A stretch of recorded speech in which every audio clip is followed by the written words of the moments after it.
We're whipping up a flavor-packed teriyaki chicken stir fry that's going to knock your socks off. In a medium bowl, whisk together our sauce ingredients: chicken stock, mirin, rice wine vinegar, soy sauce, brown sugar, grated fresh ginger, minced garlic, and corn flour. And that's the secret sauce right there.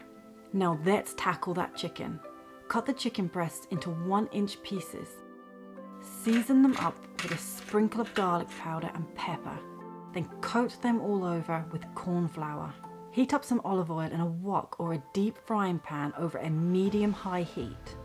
Once it's nice and hot, toss in your chicken pieces, shaking off any excess corn flour, and let them sizzle away for around 4 minutes on one side. Flip them over and let them cook for around 3 to 4 minutes on the other side until they're beautifully browned and cooked through.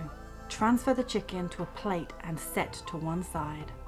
Now let's add in those sliced onions and let them cook for about a minute until they're nice and fragrant. Then toss in the broccoli and bell peppers and let them dance around the pan for about 3 minutes until they're tender crisp. It's time to reunite our chicken with our veggies. Pop that cooked chicken back into the pan and pour in our glorious sauce. Give everything a good stir and let it bubble up for about a minute until the sauce thickens and coats everything evenly. And there you have it, our delicious teriyaki chicken stir fry. Serve it up and get ready to dig in. Don't forget to like, share, and subscribe for more delicious recipes.